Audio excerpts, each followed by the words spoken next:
Samba Thiam reçu par le président de la République. Samba Thiam, rescapé du mouroir de Walata, est l'un des dirigeants historiques des forces de libération africaines de Mauritanie. Flamme, qui a vécu plus de 27 ans en exil avant de rentrer au pays il y a quelques années. Il a créé son parti, le FPC, Force progressiste du changement, en 2014, qui n'est toujours pas reconnu officiellement jusqu'ici. Son dossier de recours pour la régularisation de sa situation personnelle est toujours mis en sommeil pour des raisons politiques évidentes liées à son statut d'ancien dirigeant des Flammes, alors que tous les autres anciens prisonniers civils et militaires de 1986 ont été indemnisés et par conséquent recouvré leur droit à la pension de retraite. Il avait adressé le 3 avril dernier une lettre au président de la Cour suprême pour protester contre le retard dans l'obtention du récépissé du parti politique issu des forces progressistes pour le changement. Le président mauritanien Mohamed Ould Cheikh El Ghazouani a fini par le recevoir au palais présidentiel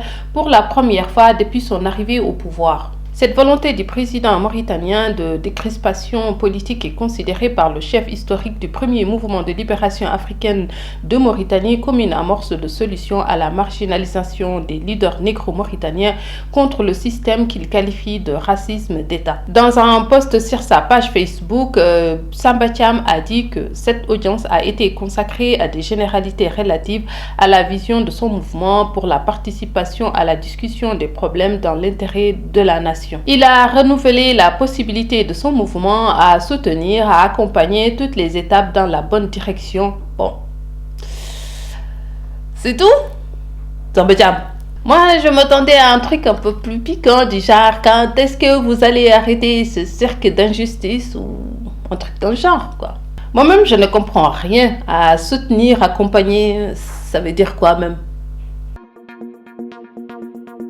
Chers amis récaprimiens, j'espère que vous allez bien. Si vous n'êtes pas abonné à la chaîne, n'hésitez pas à le faire.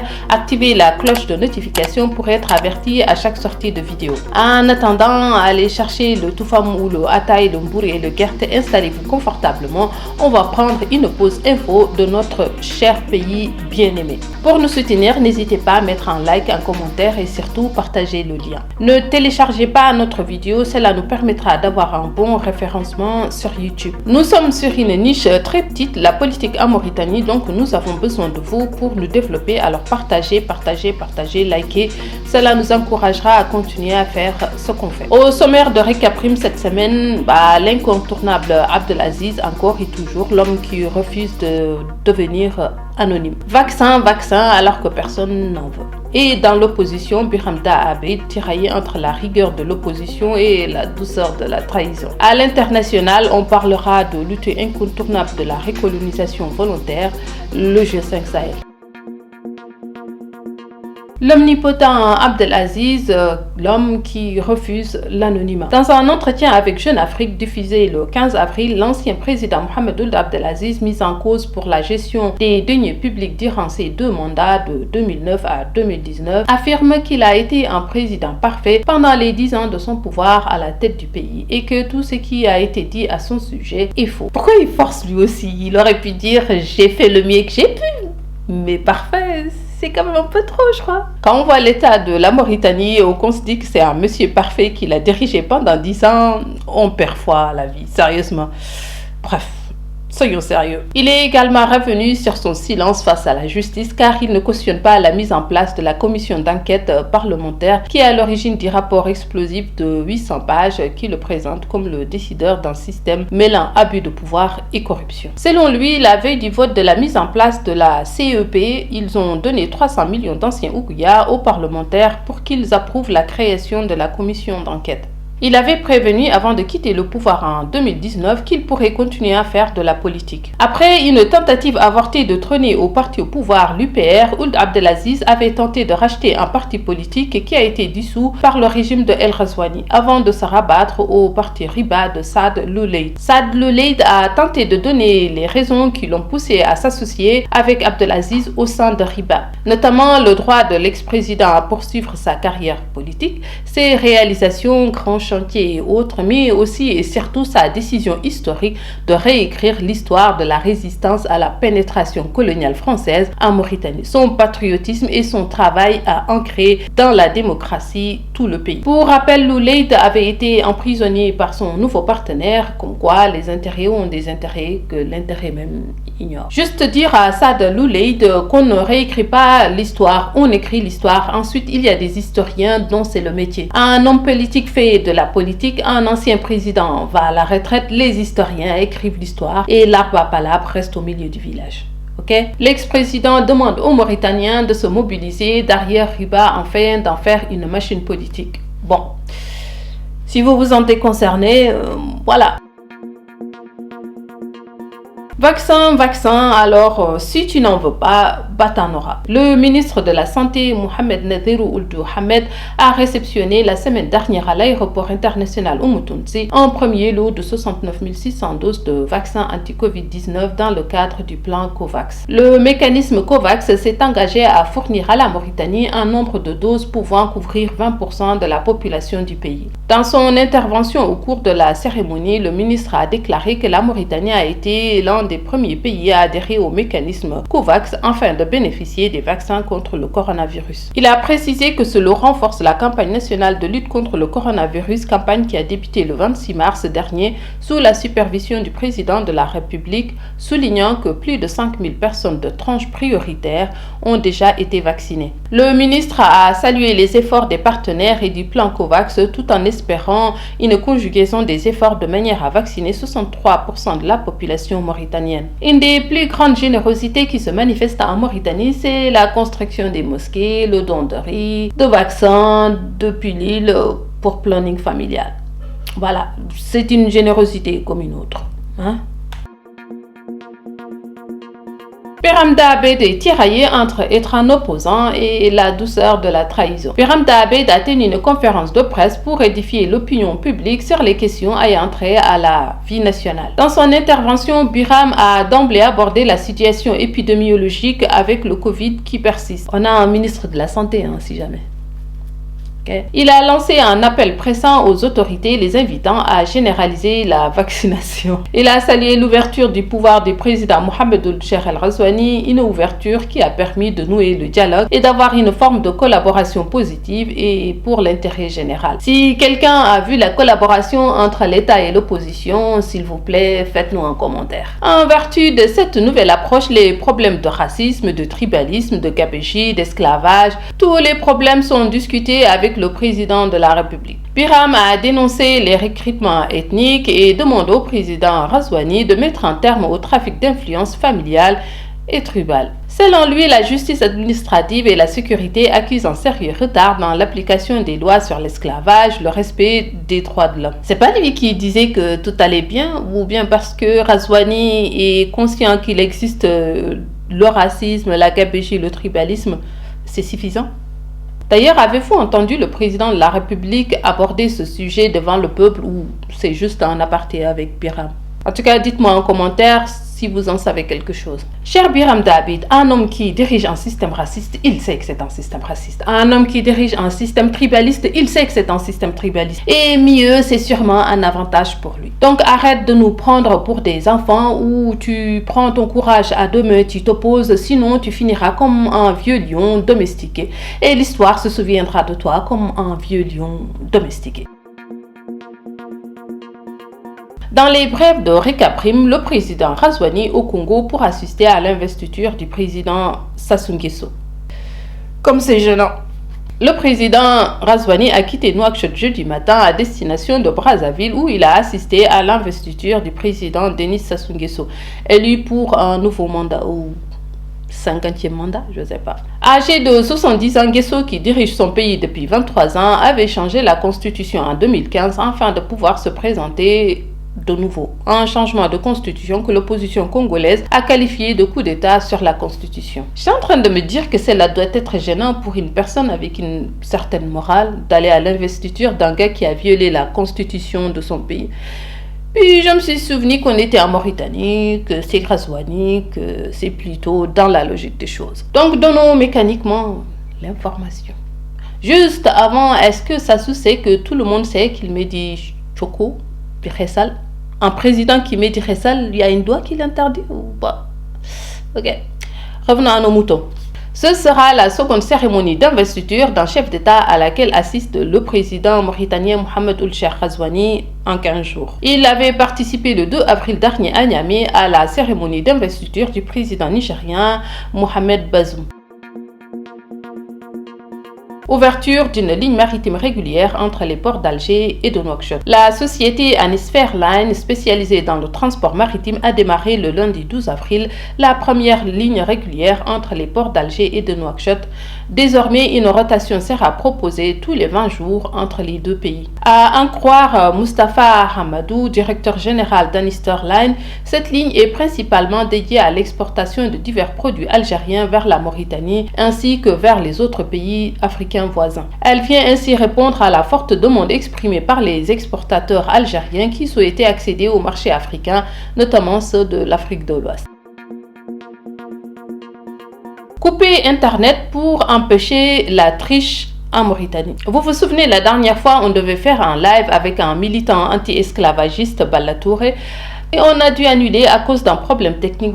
Ce jour-là, il y avait un concours à Nouakchott et plus d'Internet. Internet est coupé à chaque fois qu'un concours est organisé. Empêcher les candidats de tricher relève d'un rapport coutumier avec la fraude et l'incapacité des autorités à trouver une parade contre ce mal qui ronge non seulement le système éducatif, mais aussi toute la société. Elle est en tout cas tolérée chez nous, voire banalisée par quasi tout le monde. Les parents l'encouragent, les enseignants et le personnel d'encadrement ferment les yeux. Face à cette gangrène, les autorités n'ont pour solution que de couper Internet des heures, voire des jours durant, ce qui n'a pourtant pas empêché les élèves et les étudiants de continuer à frauder.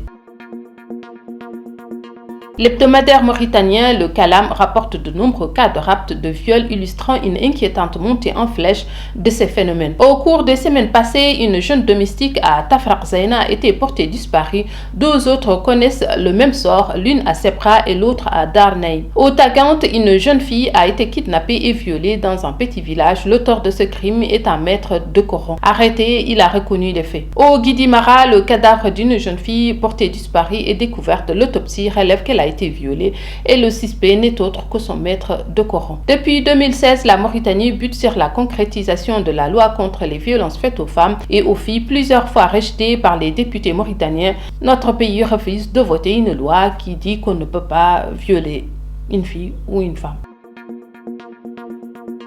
L'existence des Noirs mauritaniens est en danger à cause d'un recensement raciste. Depuis l'indépendance du pays le 28 novembre 1960, les différentes composantes négro-mauritaniennes subissent les stigmates d'une discrimination institutionnalisée dont le but est de les chasser hors du pays et accroître l'homogénéité ethnique arabe en Mauritanie. Des milliers de Noirs mauritaniens n'arrivent pas à se faire recenser depuis la biométrisation des fichiers de l'état civil mise en place en mai 2011 par l'ex-président Abdelaziz, a.k.a. le président parfait. La politique du recensement biométrique et les opérations d'expropriation des terres ont pour but d'écarter les Noirs de la nation mauritanienne. Les mots utilisés comme celui d'enrôlement ne sont pas anodins. Le pouvoir militaire veut rendre acceptable et flou ce qui se déroule en Mauritanie afin de ménager la communauté internationale, de détourner son attention des visées réelles.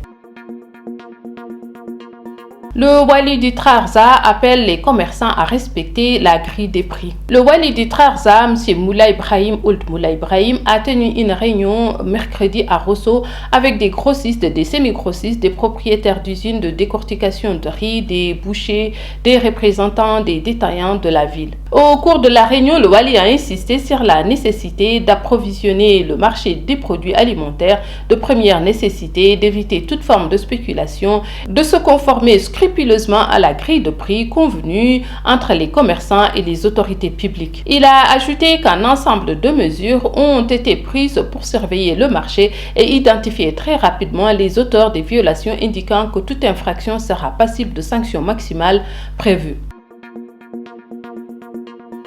À l'international, le Mali déplore la mort du président de la coordination des mouvements de l'Azawad. Sidi Ibrahim Ould Sidati, président de la coordination des mouvements de l'Azawad, a été assassiné le 13 avril dans la matinée. Il a été tué par balle près de son domicile à Bamako par 2 hommes encore non identifiés. En 2012, il fonde le MMA, un mouvement pour combattre les forces maliennes pour l'indépendance du nord du pays. Et en 2015, avec d'autres mouvements, le MMA signe l'accord de paix d'Alger qui mettra un terme au conflit. Ould Sidati préside la délégation de la commission chargée du suivi de l'accord de paix signé en Algérie entre le gouvernement malien et les mouvements armés de l'Azawad qui œuvrent pour une indépendance de la région de l'Azawad. Cet assassinat porte un coup dur aux accords d'Alger, de plus en plus décriés car sa mise en œuvre traîne depuis 5 ans. Les meurtres des dirigeants du Nord Mali se sont multipliés ces dernières années à cause de luttes locales et la guerre menée par les groupes islamistes locaux. Le gouvernement malien a qualifié de grande perte la mort de Sidi Ibrahim Ould Sidati et a annoncé l'ouverture d'une enquête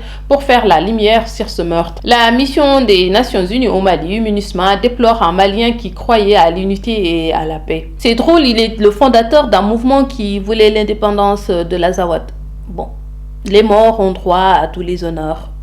Respect. Par ailleurs, le ministre du Malien de l'administration territoriale et de la décentralisation, Abdoulaye Maïga, a annoncé jeudi lors d'un point de presse que les élections présidentielles, parlementaires et locales auront lieu le 27 février 2022. Le deuxième tour de ces élections aura lieu en mars de la même année. Le ministre a précisé que ces dates ont été fixées afin de respecter la durée de la transition qui a été fixée à 18 mois. À l'international toujours, la présidence sénégalaise a annoncé que le Sénégal produira très prochainement un vaccin anti-Covid après la signature d'un accord en ce sens par le président Macky Sall en marge de la visite qu'il effectue en Belgique. Ne vous excitez pas, non, ils ne vont pas investir dans un laboratoire et mettre des scientifiques sénégalais dedans. Ce sera trop simple. C'est un peu comme au champ, mais pour le Covid. Le président de la République Macky Sall compte aller plus loin pour répondre aux aspirations du peuple sénégalais qui souhaite un changement en profondeur dans la composition de la nouvelle équipe gouvernementale. Cela sent un peu une espèce d'opération de marketing. On sacrifie quelques têtes pour redorer l'image d'un gouvernement à l'agonie. Le président Macky Sall veut miser sur des visages neufs et le départ de son beau-frère Mansour Faye du gouvernement. Le comportement arrogant du maire de Saint-Louis, frère aîné de la première dame, a été l'un des signaux négatifs de la gouvernance de Macky Sall. Après les graves événements nés de la plainte de la masseuse Adji Sarr contre le député Ousmane Sonko, leader de l'opposition, Dakar annonce la constitution d'une commission d'enquête libre et indépendante. Cette commission sera composée de représentants du gouvernement, de l'opposition et de la société civile avec l'objectif de faire toute la lumière sur ces malheureux événements et surtout situer toutes les responsabilités. L'on peut tout de même s'interroger sur les motivations de la mise sur pied d'une commission d'enquête indépendante, une démarche manifestement politique alors que les faits visés dans le mémorandum du gouvernement sont avant tout de la compétence de la justice. Le magistrat qui avait en charge le dossier relatif à la plainte d'Adji Sarr est décédé le 8 avril dernier. Le décès du juge n'aura pas d'incidence particulière sur le traitement du dossier qui sera confié à un autre juge d'instruction à l'initiative du procureur de la République. G5 Sahel, on sait qui est l'ennemi de la France en Afrique de l'Ouest. En désignant lors du sommet au Tchad les dirigeants djihadistes Iyad Agali et Amadou Koufa comme les ennemis privilégiés de la France, Emmanuel Macron n'a fait qu'aggraver la situation sécuritaire au Mali. Cela me fait toujours sourire quand on me dit que l'ennemi de la France, c'est un Bédouin et un Almoudongaï. Dans son rapport trimestriel présenté au Conseil de sécurité publié le 26 mars dernier, la MINUSMA fait état de 22 casques bleus blessés et d'un décès lors d'une attaque dans le cercle de Douanzan. Ce bilan ne prend pas en compte l'assaut contre leur camp d'Aguelhouk qui a eu lieu le 2 avril où 4 soldats tchadiens ont péri et de nombreux autres gravement touchés. Il y a eu également l'attaque du 17 mars à Tessit où officiellement 33 soldats maliens sont morts après avoir été pris dans une embuscade. Dans son rapport, la MINUSMA indique que si les civils continuent à payer un lourd tribut, le bilan de ce dernier trimestre est moins lourd que le précédent, 145 tués contre 182. Lors du sommet de N'Djamena, Emmanuel Macron a demandé qu'un bataillon tchadien de 1200 hommes intégrés au sein de la force G5 Sahel soit déployé dans la région des 3 frontières. C'est Macron qui décide. Voilà. Des rumeurs sur les réseaux sociaux font état d'exactions commises lors de leurs opérations, arrestations arbitraires de civils, exécutions sommaires d'un civil au Niger. Ces dénonciations sont si précises et si étayées que le G5 Sahel a été obligé de démentir dans un communiqué. Ces allégations sont infondées selon eux. Par ailleurs, la commission de défense de l'Assemblée nationale française a rendu public son rapport d'information sur l'opération Barkhane. Les députés préconisent une réorientation de Barkhane dans les prochains mois en s'appuyant davantage sur les armées partenaires au Sahel. Vous pouvez aussi partir et les laisser tranquilles, juste leur foutre la paix. Les députés de la commission de défense plaident pour que les chefs terroristes soient neutralisés avant l'ouverture de toute négociation. Un prérequis espéré d'ici l'été avant les annonces attendues sur une possible refonte de l'opération Barkhane. Je ne sais pas, j'ai l'impression qu'on n'entend plus que la voix de la France au G5 Sahel. Les pays concernés, ils parlent plus. Voilà, c'est la fin de notre édition. Merci de l'avoir suivi. N'hésitez pas à partager, à liker et à commenter. On se retrouve la semaine prochaine. En attendant, prenez soin de vous et de vos proches.